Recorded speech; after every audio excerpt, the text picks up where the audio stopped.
coming today, and thank you to all those who have come out here every single week for the past 8 months. Every few weeks, I come up, say a speech, and shout or cry, but today I have no words.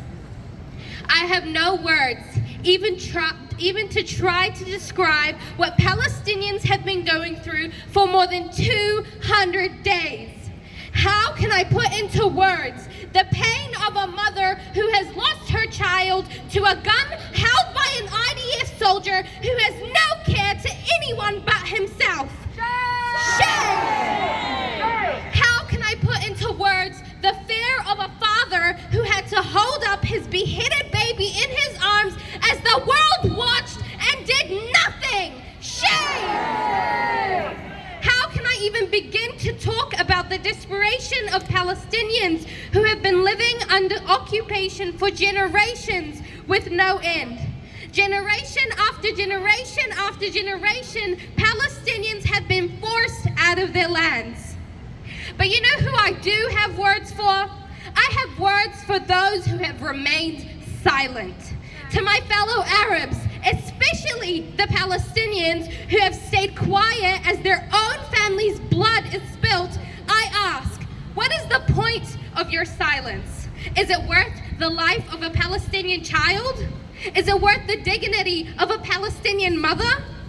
When I think of these useless Arabs, I also think of the difference between someone like Khalto Amne, who, as some of you may know, broke her leg and still came out every single week in her crutches and in her moon boot. And I think of all those I've seen in wheelchairs or crutches, and they have not complained once about it.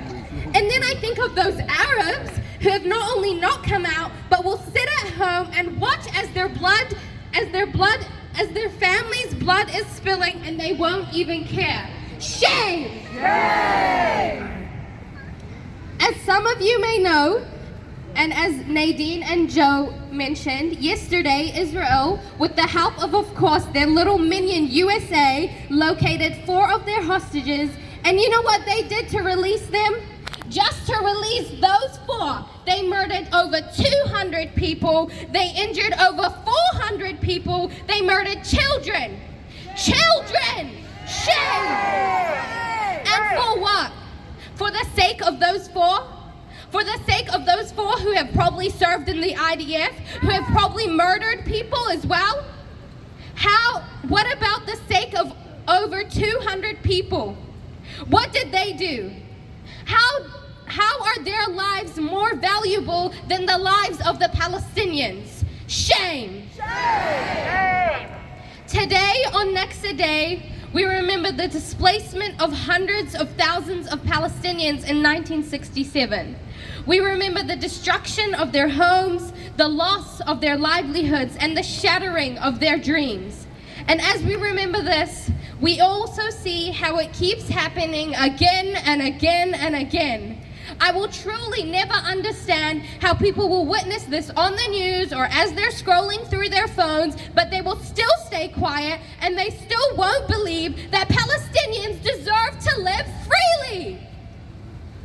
And to these people who are silent, we say, enough of the displacement, enough of the oppression, enough of the violence, enough of the excuses, the justifications, the silence. We will not be silenced, we will not be ignored, and we will never, ever be defeated. We will continue to stand, to march, and to demand justice until the Palestinian people are free. We will continue to shout the names of the martyrs, Sabrine Joda, whose family was murdered, and then her too.